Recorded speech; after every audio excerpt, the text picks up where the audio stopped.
Hello and you're very welcome to another edition of the JMAC podcast. I'm John Man, and of course this podcast is brought to you by orcaretro.com and Attack Sports. Use my promo code JMAC podcast to get 15% off on orcaretro.com and get the best skins, gloves and equipment on Atak.ie. Be attack minded. And tonight I'm joined by Conor Gilligan, Kevin McGurty and Matty Ford to do our team of the years and a general review of the year as well. So really looking forward to this chat tonight. It was a great season with some absolutely outstanding performances all year and three great men to discuss it all. So I'll start off with yourself, Conor. How are you keeping? Well, keeping well. What about you, John? Same as that, sir. Same as that. Kev, how are you doing? Good. I'm looking forward to this discussion. There's going to be more arguments here than there is at the Tory Party conference in Britain this weekend. Keep it PG, Kev. Keep it PG. And the great Matty Ford, how are you keeping? Yeah, good. I didn't think we were going to be on that long that we could have more arguments than that. But sure, anyway, I'm doing that until 8 o'clock in the morning anyway, so we'll have a go at it. Very good. Very good. Happy days, happy days. So, yeah, lads, that's the point of discussion tonight. A bit of debate, bit of argument for the 2021 All-Ireland Team of the Year. So, really looking forward to the debate tonight. We're going to do a review. We'll name our Player of the Year as well. And obviously, really looking forward to it. So, it's going to be a great chat. So, I suppose the best way we could start off is with the great Matty Ford. What is your Team of the Year for 2021 and your Player of the Year? So, go from 1 to 15 and obviously your Player of the Year after that. So, when you're ready, sir. Yep. So I'd say probably more or along the lines of the lads. I have Niall Morgan in goals, a full back line of Pádraig O'Hora, Lee Keegan and Tom Sullivan, half back line of Paddy Durcan, Kieran McGeary, Peter Hart. I'm still a little bit up in the air, so I'm only going to give you one midfielder here to start with, and you're going to have to leave the other one with me for a little, and I've changed it about 15 times. Matthew Ruan, I think, will be in most people's 15 come the end of the year. I actually said it to start there to Kevin. I had no double man. And I apologise, I actually have, and it's the one that I suppose everyone is thinking of. So I've Paulie Clifford, I've Conor Myler, and I've Kieran Kilkenny, and I actually have, I think it's the full forward line on kind of a lot of the TV's teams of the year. Clifford, David Clifford, Daniel Flynn and Darren McCurry. So I think you're going to have to come back to me possibly a small bit on the midfielder. Going to see who the lads are picking, probably going to copy one of those. Look, there's been no kind of, I think Matthew ran a couple of really, really standout games during the year. And I think he kind of goes in nearly as an automatic. I think the next one is not so simple. Tyrone, their midfield has been a little bit of an Achilles heel, I suppose, since Colin Kavanagh departed, and kind of it was a bit of an unknown midfield this year, and look, it turned out to be a real strength for them at the end of the day. And like Kilpatrick, absolutely in the final, was had a serious game and was probably one of the big factors in them winning the game. As regards footballer of the year, I think it's probably between two. In my opinion, would be McGeary and Myler. It's McGeary possibly has maybe a step up on him in my opinion. But it's interesting that over the last number of years, I think we're seeing far more defenders being footballer of the year or being in contention for footballer of the year. And not that there's anything wrong with that, obviously, but it's just kind of, I suppose, a bit maybe the direction of where we're going in, where I suppose a lot of teams are still getting men behind the ball. And look at football over the last 2 seasons in particular has absolutely improved to watch. It's much easier on the eye. But, I've said for a couple of years now, if I ever come back as a footballer, an inter-county footballer, I think I'd like to play in the half-back line. You seem to spend an awful lot of time bombing forward. You get plenty of time on the ball.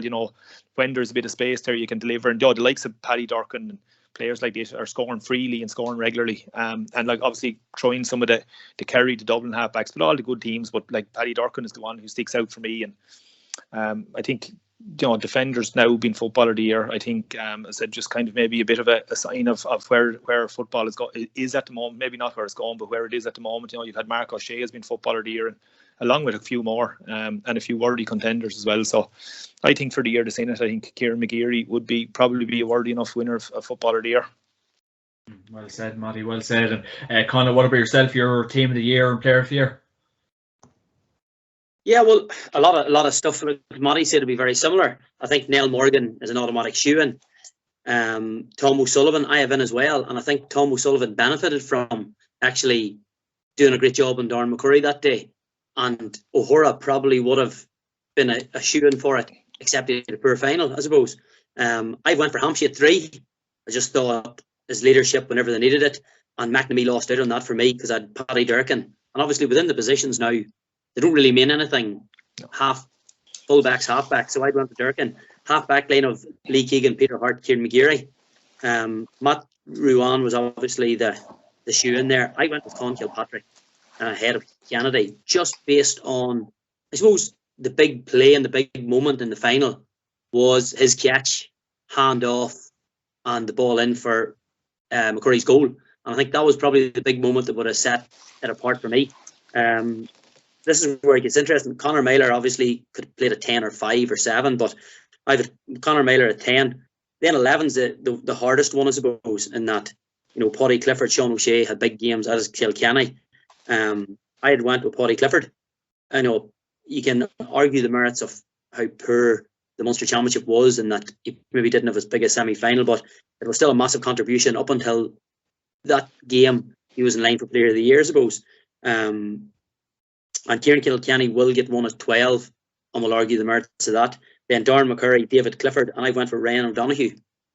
Just based on the impact he had coming through as a young player. Obviously, a lot of pressure on him, and I thought, had a very, very good year. Few things in the final, but he chipped away, didn't go his way, but he learned from that.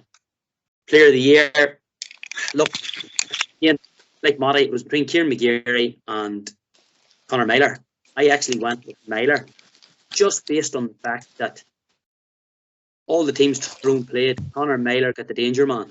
Whether it be Monaghan, Donegal, he took McHugh out of it. In every game, not only did he take, who he's marking completely out of the game, but then he added something like his ball carrying in the semi-final was just incredible. And whenever Tyrone needed it, so look, Meyler would be my Player of the Year based on that. Super. And last but not least, Kev, what about yourself? Your Team of the Year and Player of the Year? Well, I think none of us are in disagreement about the goalkeeper. It's Morgan all day long. However, this is where we do differ coming out the field then. As I say, doctors differ, patients die. So we'll have opinions and other people will, and we'll all have different reasons. And I think, John, before we go on, I think it's more important to say that this is probably the problem with the All-Stars. There's no criteria about it, and everybody judges things differently on what they see.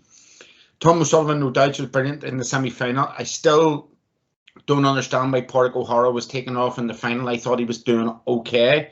And he brought a lot of energy this year to the Mayo team. Maybe I'll just sneak for O'Sullivan, given that Conor Gilligan's a wiser man than me. Without doubt, Pádraig Hampshey's in there, without doubt. And I'm going to go for Ronan McNamee, which some people might shrug their shoulders at. Ronan McNamee's been around quite a while. He's given a great service to Tyrone. I think more than ever before this year, than we've seen in the games this year. He provided leadership. He stood up. He made big plays at certain times. The Aidan O'Shea block comes to mind. Yeah. But also, he did take on danger men, and maybe once or twice it got the better of him, but he stuck to his task. So, for me, McNamee deserves an All-Star this year. I think his motivation was huge for Tyrone. I go with the guys. I go with Peter Hart and McGeary without doubt, and obviously Lee Keegan. Keegan again showed in the middle. Yes, he is getting a bit older. Tyrone have moved him Mayo moved him to the full back line, but realistically, his drive, everything we've seen in the last 15 minutes of the All-Ireland final, he's been consistent this last number of years, and he's a top quality player. And very similar to Connacht, without doubt, it's Ruan and Kilpatrick in the middle of the park. I think one of the things we have to say about Ruan has been coming for a couple of years now. We've noticed him and his athleticism, but Matty mightn't see. We both, myself and Connacht, have had fortunately first-hand sight of Con Kilpatrick, and this has been a coming project for Tyrone. He's now matured a bit. We've obviously seen him in the media this week, and let's all be acknowledged and fair play to him for coming out with that. Con really this year stepped up to the mark. Isn't it something that Tyrone win the All-Ireland and maybe the two midfielders just neutralised everything around it in that important sector of the field? And he stood up in the final when it got there. And, I think definitely Con deserves an All-Star this year. In the forward line, without doubt, for me, Meyler. This is where I'll start to differ on the two guys. Kilkenny gets in every day of the week. Let's not only look at the championship, but also let's look at the league form, which isn't often looked at. Kieran Kilkenny has been really, really consistent this year.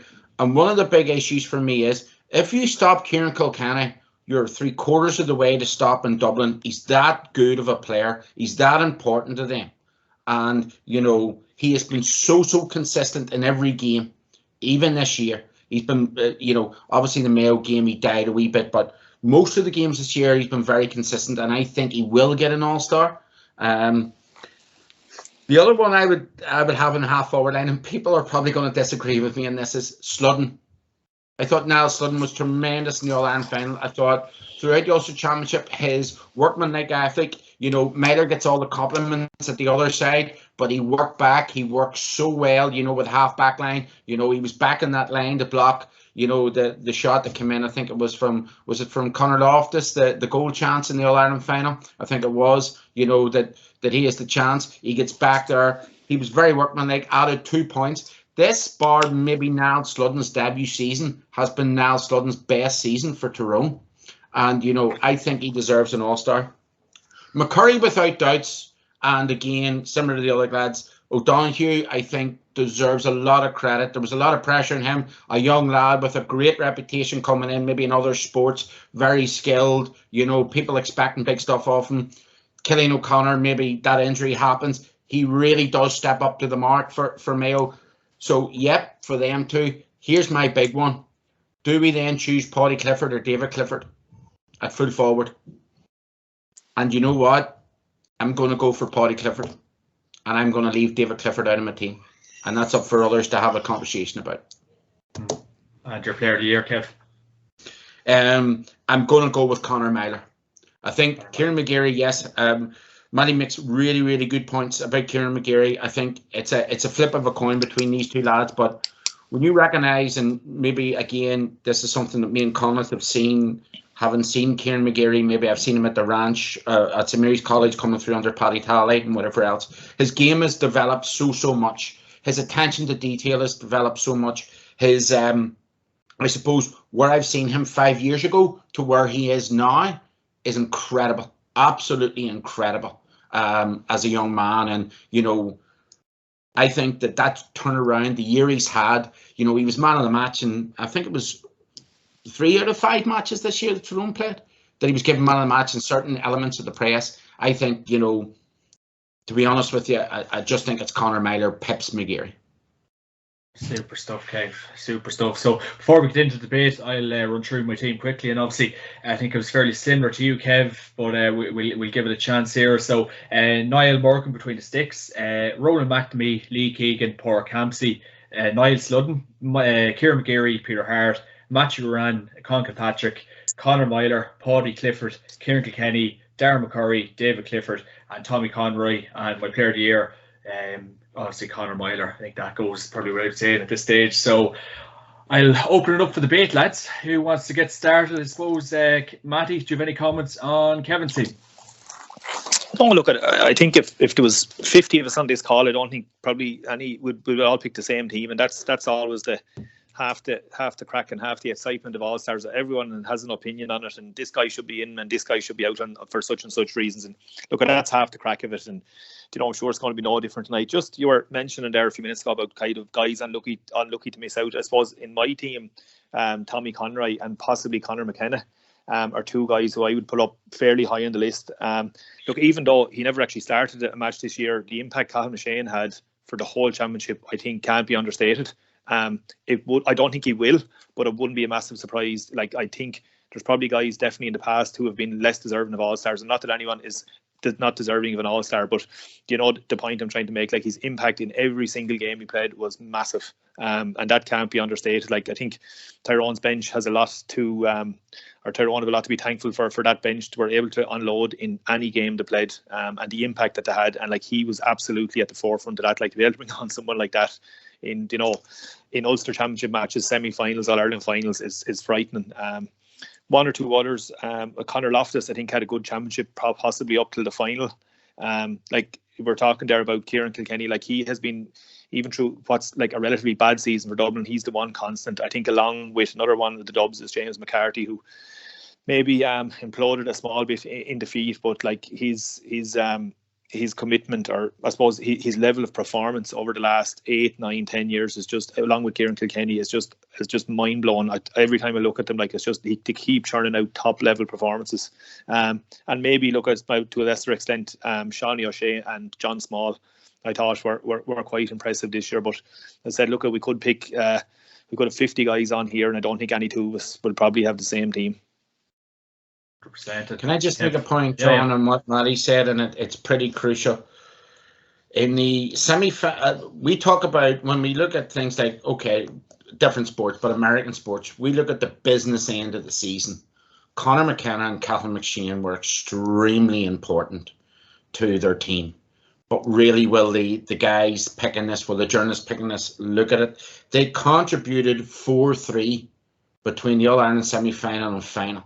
Now, when somebody scores 2 goals in the All-Ireland semi-final, and when somebody comes on the pitch and scores 1-3 in the semi-final and then a goal in the final, you know, pretty at the business end of the season, that's important to look at. But I just don't think that the guys judging this will take that into account. But it's worth a mention again. That's a brilliant point by Matty, you know, with them 2 guys. You know, I don't think in Tyrone success, we can overlook how important them 2 individuals were. It's probably was going to be a toss-up of one of either McKenna or Myler getting probably an All-Star or a nomination or whatever like that, and probably was going to be the case that it wouldn't be both. And look, at of the 2, it was always going to be Conor Myler, but Jesus, you would love playing with a guy like McKenna every day of the week. Like, and you know, I suppose the level of the professional attitude that they're bringing back to already what is a really professional Tyrone setup, I'd say it probably can't be understated as well. It's just that maybe that extra little bit that the 2 of those guys have, and you know, our Colin McShane coming back from that injury, like the mental strength to come back and get himself into the shape he was in, and as Kevin says, look at the contribution that he made in particular, you know, can't be understated. Definitely. What about yourself, Kev? Any kind of comments on Matty's team or? No, I mean, as Manny rightly said, doctors differ, patients die. There's you know, he may have.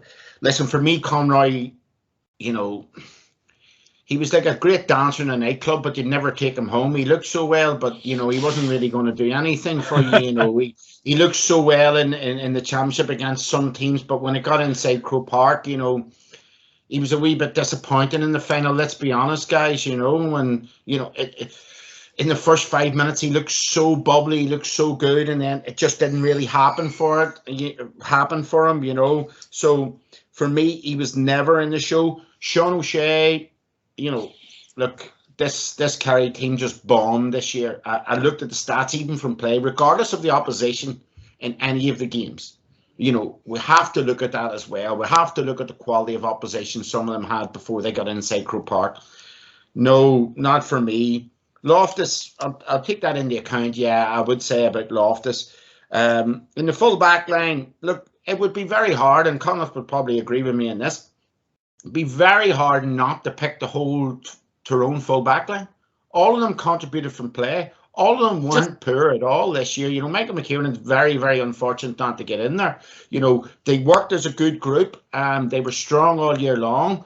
But, you know, as you say, John, the All-Star people will probably try and fit people into different holes that they didn't play in. So we'll all have different opinions. I mean, Daniel Flynn is one that sort of, don't get me wrong, he was phenomenal in a couple of games, but really, will they take that into account? I don't think they will. Is league performances ever counted for any of this, lads? Or like, you know, like no matter how good a league campaign a player might have, is that ever accounted for? Kev, anyone know the answer to that?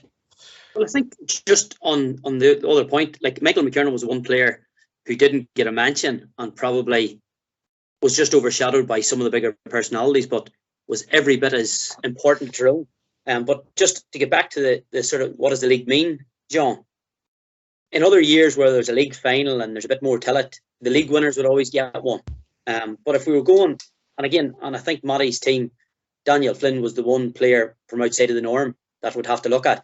But for me, having worked at a lot of the Armagh games, Rian O'Neill in the league was just unbelievable.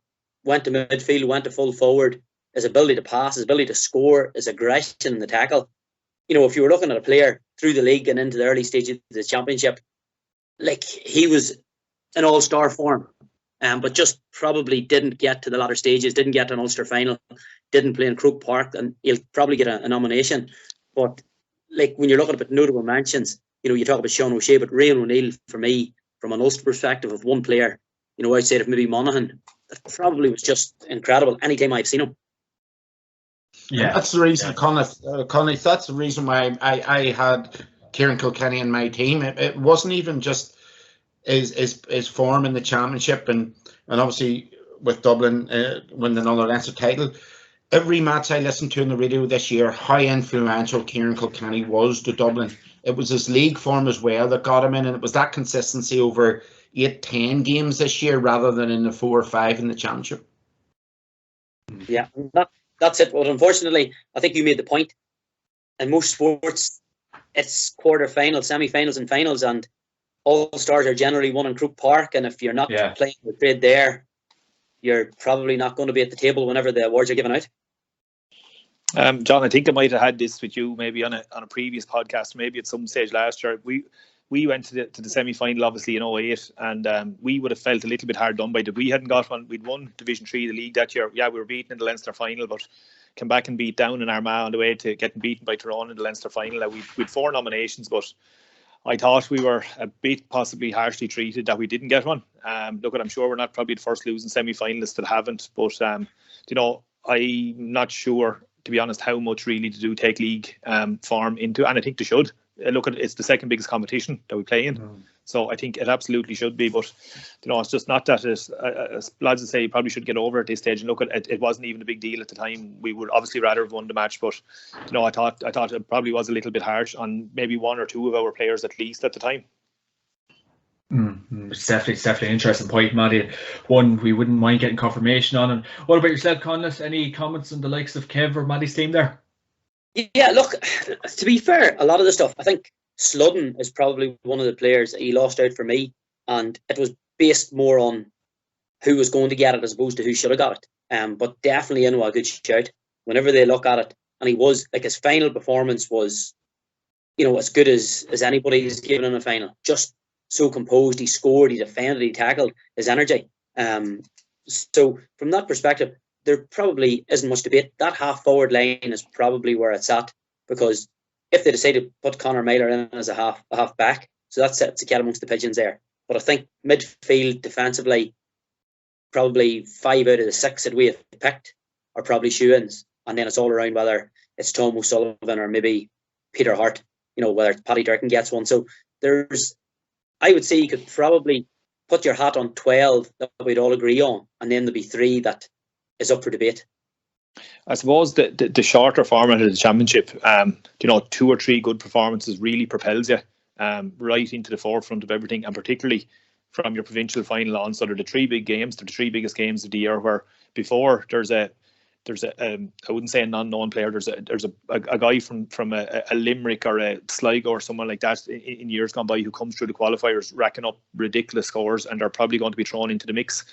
Possibly getting to a quarter final or even semi final at some stages where they're getting the run of games. You get the right run of games again, the right run of teams, and you can have a fella coming in there being top scorer in the championship who like you might not have even played a Division 1 team at that stage, and they'll always be thrown into the mix. But I think with the cutthroat nature of the knockout championship, I think the really good players are kind of, the cream is coming to the top. I think in the last couple of years, where the really good players are performing consistently and when they really have to.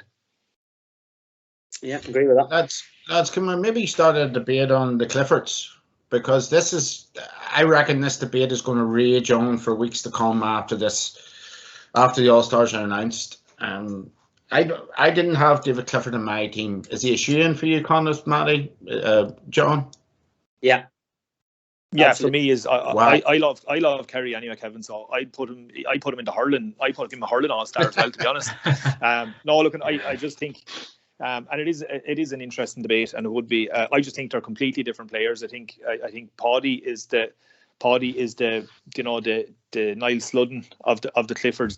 David Clifford is the Conor McManus. Like, I think they're two. Like, while Paddy Clifford can absolutely score, there's no doubt about that. But I think he's happier doing the donkey work and doing it further out the field. And I can imagine going in and literally probably handing the ball to David, because I know if I was playing the full forward line, I might give him the ball, and I'd have no bones about it. I just do think they are that bit different, and I think I think playing with each other really suits them. They obviously understand each other really, really well. And if you have someone like that, whether it's in your club or even in your family, that you play with like that, I think one feeds off the other. And I think the longer Paddy Clifford stays in that Kerry panel, I think the better for David and the better for Kerry would be my take on it. But let's just nail this down. Sorry, Conley. Let's nail this down. Why this year, David Clifford? Given the fact, now this is just me with the stats in front of me, David Clifford scored 8 points inside Croke Park this year at the business end of the season when these guys are looking at it, right? Yes, don't get me wrong, he's a brilliant footballer, all of this. But he scored 4 points from play, 3 of them absolute screamers, don't get me wrong. Conor McKenna knocked 2 goals in the same game. What's the difference? Why do we pick an all-star at one end and not the other end? That's what I'm trying to get to. What is our reason for deciding that David Clifford is an all-star this year? I never think it's the name. I actually think it's the name at the best times. I really do. For me, again, I suppose, look at it slightly different. Early on in the provincial championship, whenever Sean O'Shea and Paddy O'Shea were shooting the lights out, for me, the reason why was because David was getting so much attention. Like Tyrone, leading into that game, Tyrone were planning on David Clifford and keeping him out of the game, and don't let David Clifford get the ball. And if you get near him, hit him. And if you push him, you get him on. And yet, they couldn't do anything about him. For me, that's what makes him so special. Like when Matty was in his pomp and Wexford were being played, like we played Wexford in a qualifier, I remember, in Derry. And like, it was, I think it was McCloy marked you that day, Matty. Yeah. And we had somebody else sitting in front of him. We just let one of the players go and said, look, he'll not score, double mark Matty. And it's the same thing for me with Clifford, is that he was getting double marked, he was getting all the attention, and that is what allowed some of the other players, your Paddy Clifford, your Sean O'Shea's, to get the freedom. And yeah, and I think you're right, Kevin, to bring that out. He did have some poor games, but I think probably in that semi-final, he almost single-handedly, till he went off, dragged an underperforming Kerry team, because Tyrone got all the plaudits after that game about how good they were, how aggressive they were, what such a good game plan there was. But like, there was a point in it, there was a kick of a ball. Had David Clifford not a cramp and have to go off, I dare say that Kerry could have won that match, and our conversation would be totally different tonight. So I think for that reason alone, I think he probably done enough for me. And that's in the absence of a lot of other full forward type players. And I know it's not positional be all and end all, but I think when you're looking at some of the traditional positions, your 3, your 7 and 8 and your 14 are still the positions that aren't really that interchangeable in all-stars. The full forward all-star tends to be a full forward, and a full back tends to be a full back, if that makes sense to you. Yeah, I think that's summed up brilliantly, Conlon. I think the fact and the reason we're talking about McKenna scoring the 2 goals, you probably have the likes of McShane, the likes of McCurry being double marked, and keep an eye on them, where McKenna's kind of ghosting in from blind sides and scoring goals. It's not as if he's winning the ball one-on-one, turning and taking on 2 defenders and scoring. And like, I really do agree with what Conlon's saying as regards Clifford. Like, he made which is whether our all-star fullback or cornerback at times look really, really ordinary in that game and look to be miles off. And as you say, he's kicking worldies of points. Like, there's not too many guys left in the game that can do that. And I think under that pressure at his age, in that setup, I think, like, was he Kerry captain again this year? Performing like that, I think at his age, like, what is he, 22, 23? I know at that age I wasn't doing stuff like that anyway, and it took a good few years after that. So to be able to do it at that age under that pressure, I think, and like, he just makes it look ridiculously easy. Is what kind of does it for me. And I say, like, probably people, he will get an all-star from people as it being a romantic thing, as look at, he scores these great points and stuff. And absolutely, I take your point on board of only 4 points in play in championship. But like, I think if you ask anyone that's double marked, I think that's not a bad return, and it's clearly opening up gaps for someone else. And I think that would kind of filter in lovely to, or shoehorn in lovely to, with Conor McKenna scoring a couple of goals in the same game, where I don't think he's getting the same attention that David Clifford is. So what do you think, Kev? Does that? Does that? No, it certainly does. I mean, the reason why I got it is there was a lovely debate on RT radio one morning. I was heading into work on the train, and it was Tomas O'Shea was actually saying exactly what the two guys are saying, and this was just before the Munster final, that there was so much attention on David that it had opened up Paddy to really open up, on teams even during the league. So, I understand where the guys are coming from. I mean, if we take Paddy Clifford's performance in the semi-final, for example, it sort of undercuts my point in having him in a team, because he only kicked 2 points really, where David kicked, as Matty described, 4 worldlies. So, I understand the rationale for it, but my big issue is being as big as Kerry supporter as Matty. They're just so underachieving at the minute, and it's really difficult when you're looking at it from a journalistic or an analyst point of view, or a former player's point of view, just how badly they're underachieving. The guys mentioned Sean O'Shea earlier on. He just doesn't get into the setting for me this year. We're forgetting, or we're doing an injustice, both to likes of maybe Kevin McLaughlin or to the young boy O'Neill from Arbo, who went about his work very quietly this year. Will not take any plaudits, but he done a hell of a job for Tyrone. Yeah. No, they've run the valid points. 100%. And I suppose, Conleth, what did you make of maybe myself and Kev putting in Ronan McNamee full back? Because in fairness, he did have a great year. He was very good at the semi-final. He had a great final. Pretty decent Ulster Championship as well, Conleth. So would you nearly include him, or what kind of a year do you think Ronan McNamee had overall? I agree with you completely. I think if he was to get an All-Star, it'd be very much warranted. I was going pretty much with what I think will happen as opposed to what I think should happen. I think Tom O'Sullivan will get one, and it could be at the expense of him. But if you look at that Kerry game, when the game was in the mix, Paddy Clifford scored a few on, or David Clifford, but he went up the field and he took another one. At a time whenever Tyrone needed a point, Michael McKiernan went up and took a point when they really needed it. So I think, he's in a fair decent shout. And if Tom O'Sullivan does get one, he could get one in place of Paddy Durkin, who may lose out. Paddy Durkin had a good year, but again, may lose out because of the romanticism about the winners, because the winners tend to write the history in these things. And we have pretty much all in agreement. Me and Matty have Tyrone with 7 All-Stars. I think Dublin, at their best, maybe got 9. I just don't see Tyrone getting many more. Definitely. And obviously, when you kind of move around the team, Peter Hart, what a year he did have, Matty. He's been there, he's done that. He's been a great servant to Tyrone football. So Peter Hart will definitely be in with a shoe-in chance, Matty. I'd say, look, it's one you could put your house on that. He could even end up maybe getting it in the half-forward line to accommodate someone else. But I think he obviously probably started would have played part of his career in the half-forward line, and I think it's another sign of the way that football is kind of evolving, that you're a really comfortable player. You want him maybe back in that kind of quarterback position now, for want of a better term, where they're really comfortable on the ball. They're also more than comfortable coming forward. They get that bit more space coming from half back rather than half forward, and get that time to kick scores. But both of the lads have said, all the Tyrone defence contributed this year on the scoreboard, which is massive. Even Dublin probably at their best, that probably wasn't even happening, to be fair. But they're so comfortable coming forward and kicking scores, and it looks so natural to them.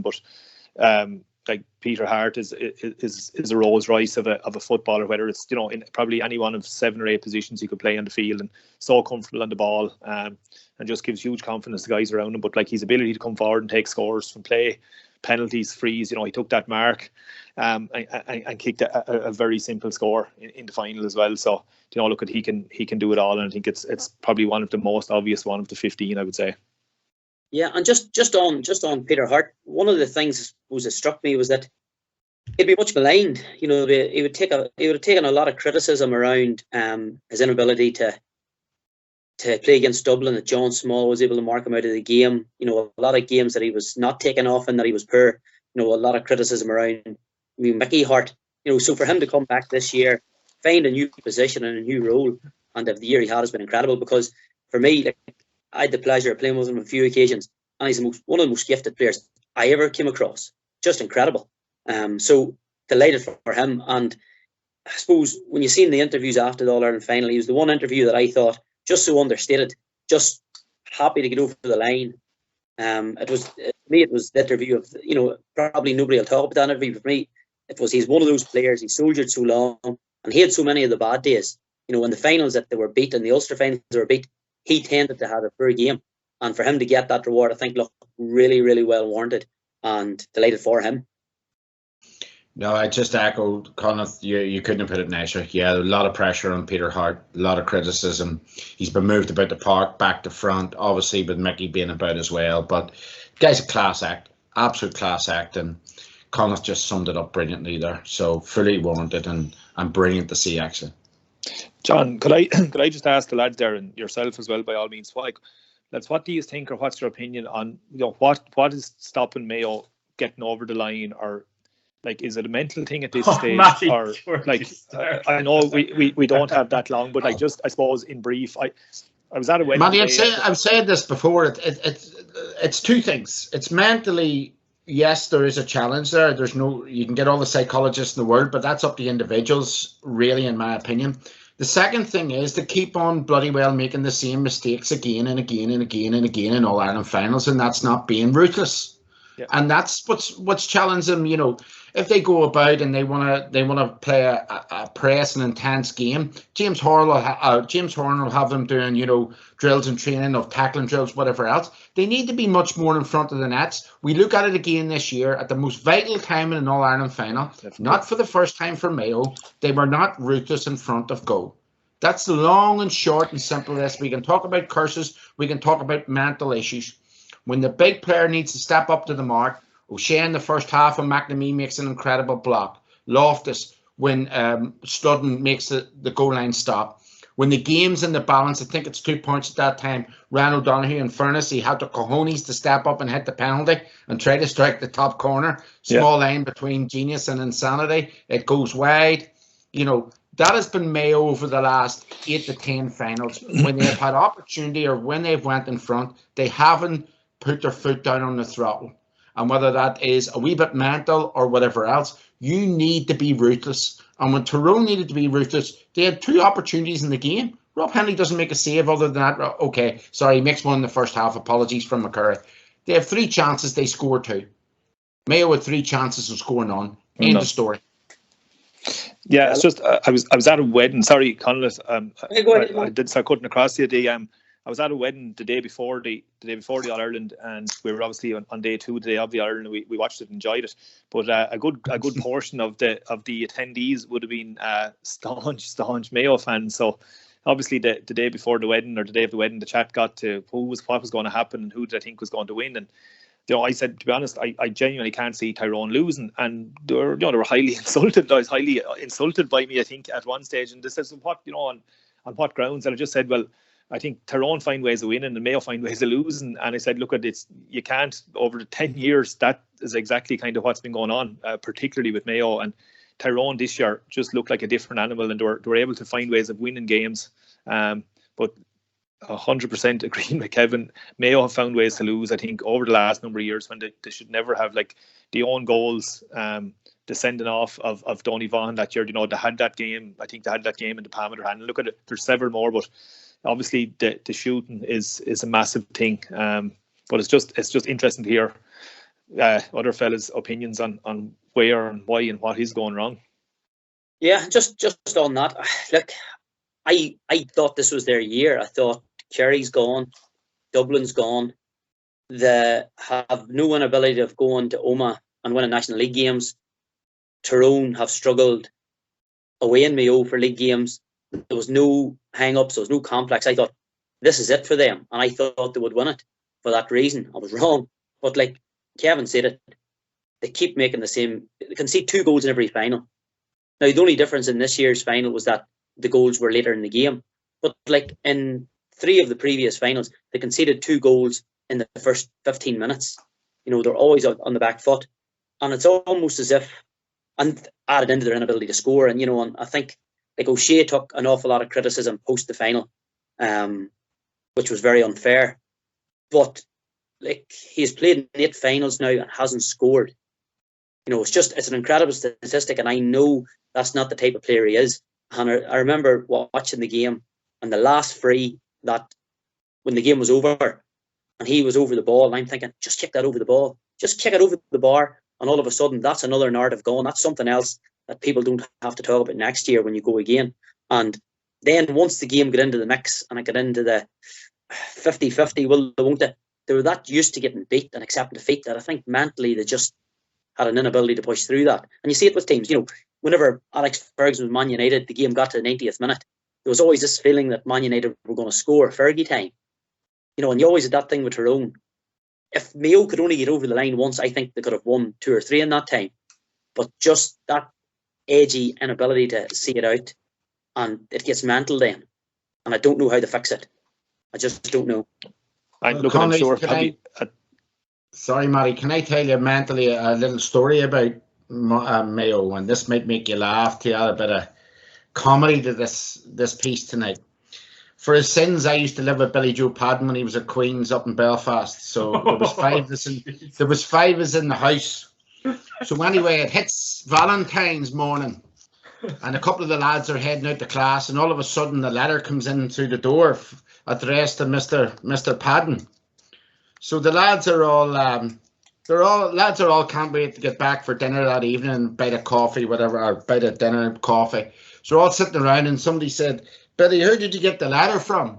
And God rest him, it was the time that your colleague Mickey Moore and God rest him, John Morrison were over Mayo, and it was a Valentine's card from Sam Maguire to say that he wanted to come home to Mayo this year if only the lads would let him to come home. So the psychology was there, but unfortunately the football wasn't. They reached the All-Ireland final that year but never got there. So poor Sam Maguire got his Valentine blown out, so mentally they've tried everything. Conor Mortimer, Blondie. What about Blondie, Conor Mortimer, Kev? Would he have brought it home for them now? I don't know. Only if he was around Michael Jackson's house, according to the books anyway. Maddie, what were you going to say?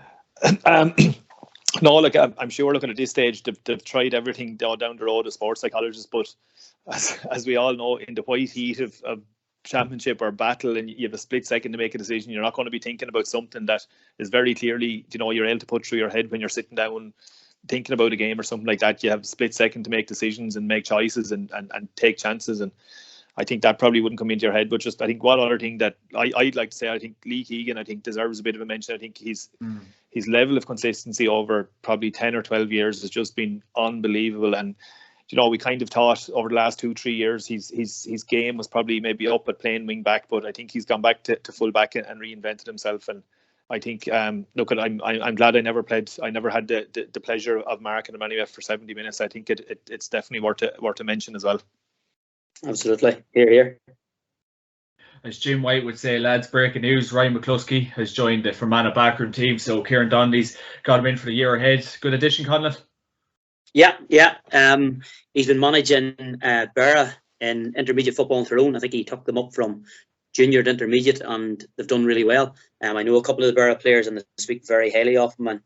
And when you're chatting to Clucker, that he's so intense, loves football, was a damn good footballer himself, tactically very good, and I think he'll be a good addition to Fermanagh. And the fact that Kieran's fully dialed into Fermanagh, as is Clucker, I think they'll get the players out, because there is good footballers in Fermanagh. The problem last year was 5 or 6 of them, for one reason or another, weren't playing. The likes of Derry Connolly, outside of last year, where they lost the championship, but they had 4 or 5 players that would have been good enough and didn't play for one reason or other. So I think if Fermanagh could get everybody back, they definitely could go and get promotion again. Kev, Ryan McCluskey, a good addition to the Fermanagh backroom team. Yeah, very little to add to what Conor said. Played against him, similar to Conor, a very, very good mental footballer, really good thinker about the game. Always challenged you. You're always thinking about what this guy was going to do next. Not a bad ground baller as well, in his time. Very fit, very up for it. And you know what? He'll gain a lot of respect in there. Probably, arguably, the best Fermanagh footballer in the last 10 years. Certainly, a lot of the kids coming up would have a lot of respect for him. So it's a good move by Kieran. And Matty, Clucker would have probably marked you back in the day, I'd imagine.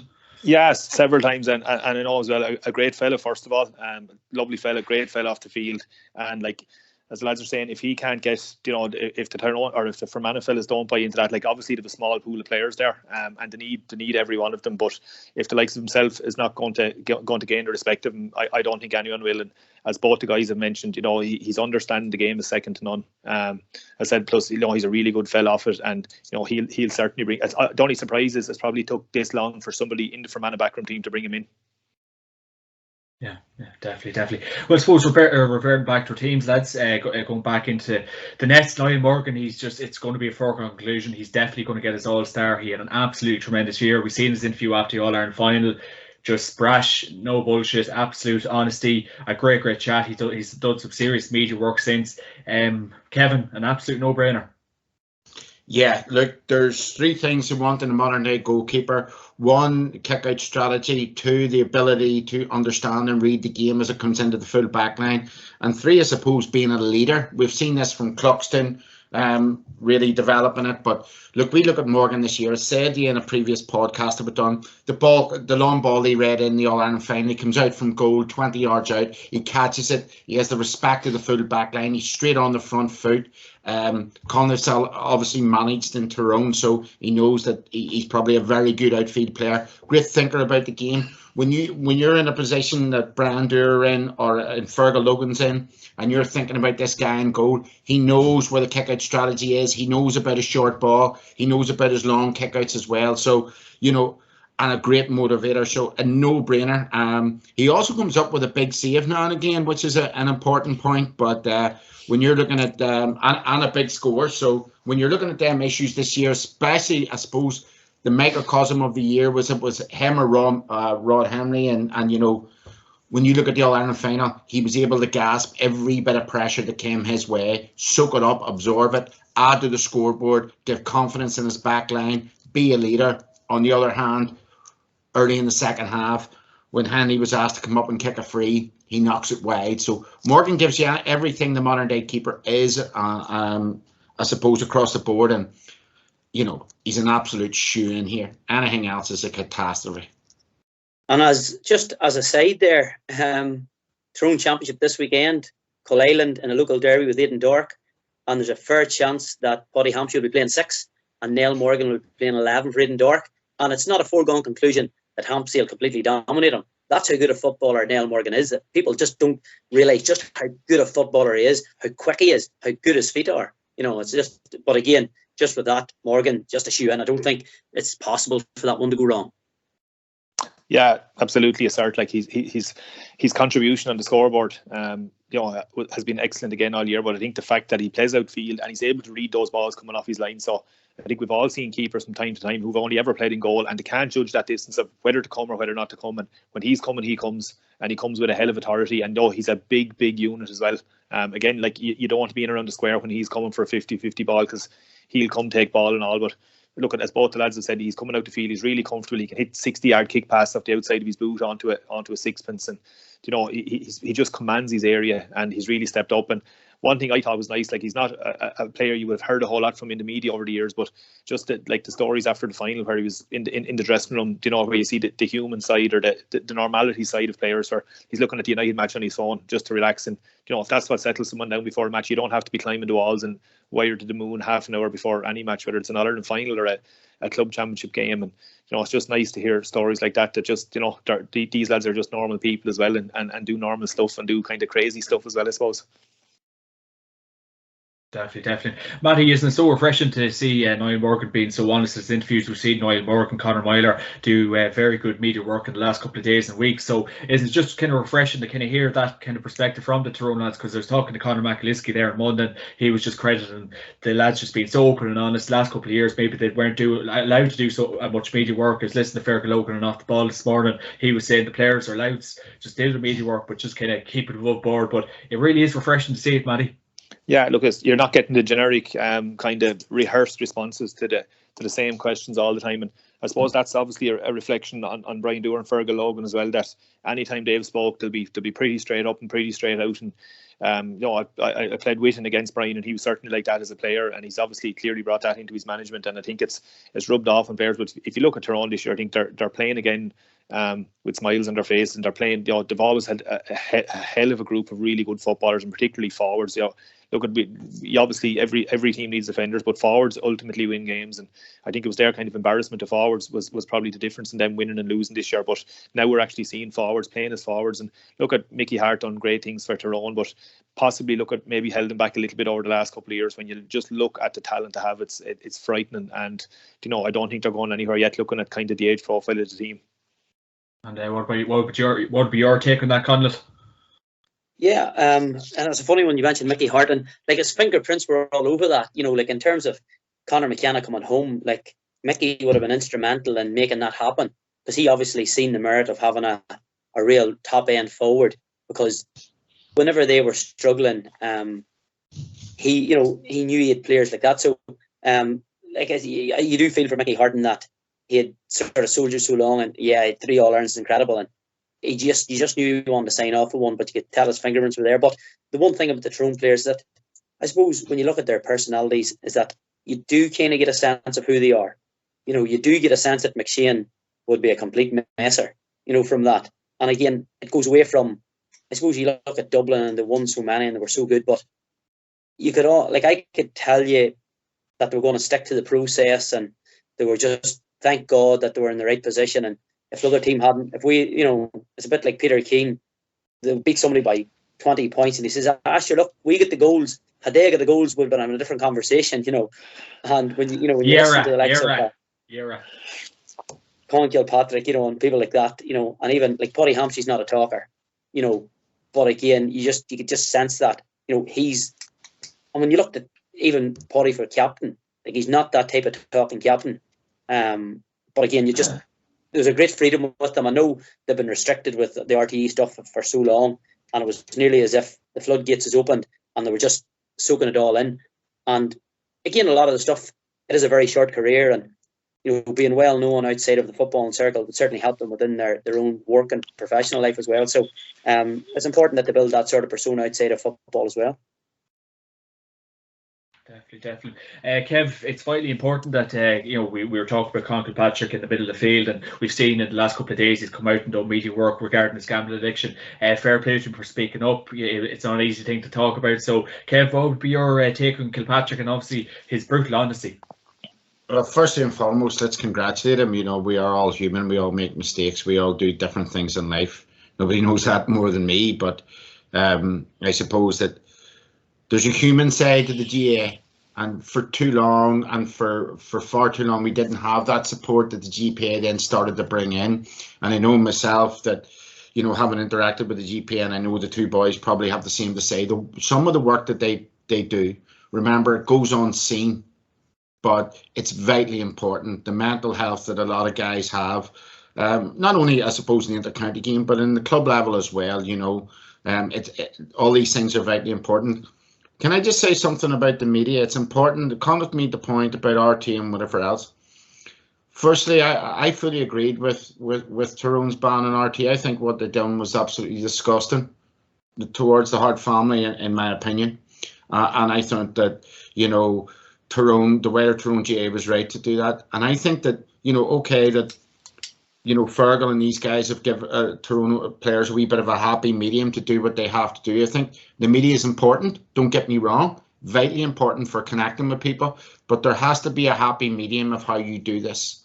And some forms of media at the minute are absolutely disgusting, as we've seen right across different sports across the UK. So we need to be aware of that as well. So, going back to Con's, obviously, with Con's revelation over the past couple of days, it's refreshing to see, it's important to see, but it's also important that we realise that people have these issues. What are our support systems? What are our mechanisms within the game to support not only our top players, but our club players?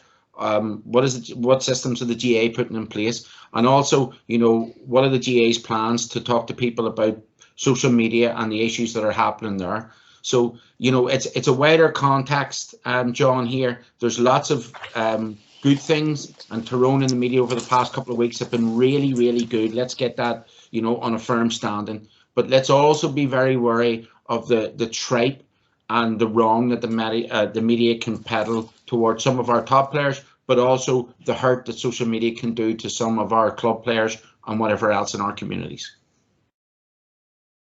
Bang on, Kev, bang on. Couldn't have said it better myself. Obviously, lads, you've all named your player of the year, and I suppose I can open it up for you here if there's any debate regarding that. But I suppose the majority of us did go for Conor Myler. Would there be any kind of different players, maybe the likes of Niall Morgan, maybe McNamee, Sludden, or what do you think, Matty? Or is Conor Myler definitely in with a shoe in? I would have it down between one of the two of them, himself and Kieran McGeary. It doesn't look like a full forward line player is going to get it, as has been the case, I suppose, in a lot of years. And obviously, we've had the likes of Brian Fenton and that as well. As I said, it's a little bit to do with the way the game is kind of, I suppose, evolving at the moment. There's 4 of us on here, and 3 of us went for Conor Myler. That's probably realistic enough of what's going to happen. I just thought McGeary had a couple of really excellent games. Look, no different to Conor Myler, and either one I think will be more than deserving of Footballer of the Year. But as I said, if 3 out of 4 of us here I think have Conor Myler, I think it's probably realistic that maybe it is going to go that way. Yeah, and look, he would be fully deserving. And just picking up on couple of points that Kevin made there. Look, behind all these players, we see these guys in Croke Park, and they're doing, like, nobody obviously knew about the Con Kilpatrick thing today. They all earned this wonderful catch and lay off for a goal, and probably going to be an all-star now. But there's human beings behind all these players as well, and like Kevin touched on it there, and without kind of mentioning a name, but like what's happened with Aidan O'Shea over the last number of weeks, like, there's absolutely no place for that.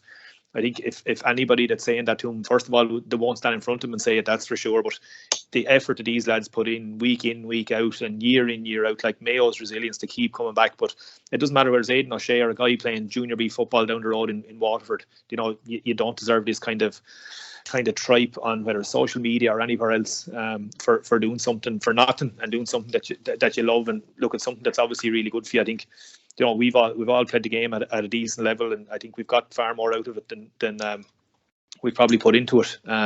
But I don't think any of us or anybody needs that kind of stuff away from the field. Said to these people have families, girlfriends, wives, children, stuff like that. Nobody needs to be seeing that, and I think the sooner that something is done about that, and like Kevin said, the GPA has done a lot of good stuff, and them on their own is not going to be able to stamp this out, but something does need to be done about it. Yeah.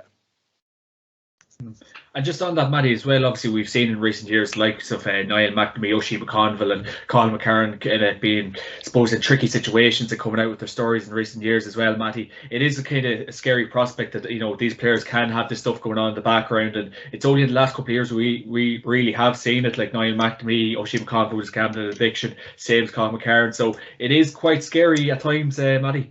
Yeah, well, that's to say, like, you see a guy playing at Croke Park on the telly and he's good, bad or indifferent. Nobody has any idea, within reason what's going on behind the scenes or behind the eyes. They're like literally everything I said. They're all human beings, so they're susceptible to the very same problem that the guy walking down the street is. They're no different than anyone else, and in some cases probably more susceptible because stepping away from something like that. Like, it is a bit of a drug without a shadow of a doubt, and lads will and have and will continue to find it hard to step away. But I know he mentioned the other night, and it was a great point, that his one bit of release was when he went playing football, where everything else was gone. That was the only place that he actually found kind of a bit of, I suppose, a bit of solace, that he could forget about everything for a while. And I certainly found it myself over the years. Whatever it be, whether it's work or whatever is going on, that 1 hour, an hour and a half playing football was your bit of an escape, and nothing else mattered. And it's actually great to be able, to be mentally tough enough to be able to just go and, right, it's football now and nothing else matters. And I probably, absolutely playing football has probably been a huge help for Con as well. And I think he's probably only go, the fact that he's come out and done all this, he's probably only going to go from strength to strength in his football career as well. Definitely, Matty, definitely. I suppose, Conlon, what about yourself? Player of the year, it's probably nailed on for Conor Myler, but there's definitely notable chances for maybe Kieran McGeary, Niall Morgan. There's a lot of shoe-ins, but it's looking like Myler, maybe Conlon.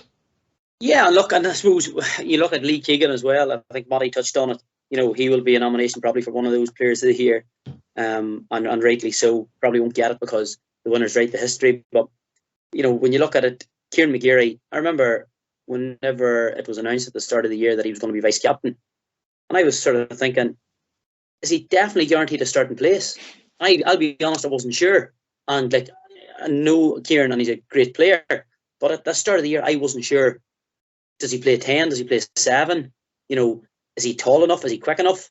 And it's funny when you look at him, and I can't tell you exactly what he's brilliant at, but whatever he has, it's something very, very special. You can't put your finger on it.